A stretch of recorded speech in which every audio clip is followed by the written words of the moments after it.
Jadi tidak mungkin yang dimaksud tidak boleh berteman sama orang Yahudi. Sementara Nabi menyuapi orang Yahudi. Yang dimaksud di sini adalah tidak boleh berteman dengan orang-orang Yahudi dan orang-orang Nasrani yang mengkhianati atau melanggar perikatan kerjasama di dalam suatu negara.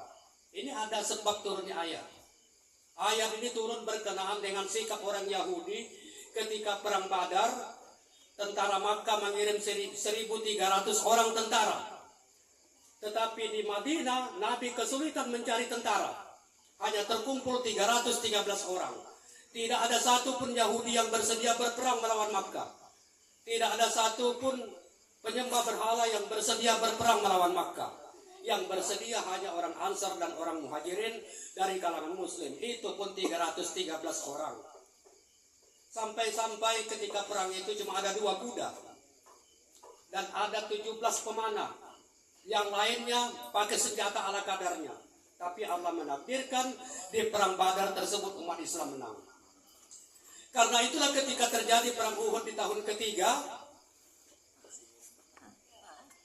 orang-orang Islam mulai mendatangi orang-orang Yahudi dan orang-orang Nasrani. Kalian tolonglah kami, bergabunglah dengan tentara kami untuk melawan orang-orang Makkah. Karena di perang Uhud itu pasukan Makkah sebanyak 3.000 orang, sedangkan pasukan Madinah cuma 1.300 orang. Tetapi orang-orang Yahudi lagi-lagi tidak mau berperang melawan Makkah. Karena orang Islam terus mengajak, maka Allah menurunkan ayat ini. Jangan kamu ambil orang Yahudi dan orang Nasrani untuk bersekutu dengan kamu memerangi Makkah. Karena mereka tidak akan mau bergabung sama kita. Allah tegaskan itu. Walau kanu yu'minuna billahi. Sekiranya orang-orang Yahudi itu beriman kepada Allah. Wan nabiyyi, dan beriman kepada nabi mereka yaitu Nabi Musa. Wa ma unzila ilaihi, dan beriman kepada apa yang diturunkan kepada Nabi Muhammad yaitu Al-Quran. Mattakhasuhum awliya.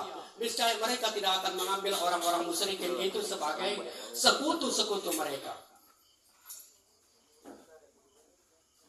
Jadi orang-orang Yahudi itu kita dilarang untuk mengambil mereka sebagai sekutu, sebagai teman di dalam peperangan. Lantaran mereka itu ajab kali ketika Islam berhadapan dengan musuh dari luar, mereka malah memihak kepada musuh. Di Madinah ada 3 faksi. Faksi Yahudi, faksi Nasrani, faksi penyembah berhala, dan faksi umat Islam. Ketika terjadi peperangan, yang 3 faksi ini tidak pernah membantu umat Islam. Karena itu Allah jauh-jauh hari mengatakan, udah jangan kalian ajak mereka.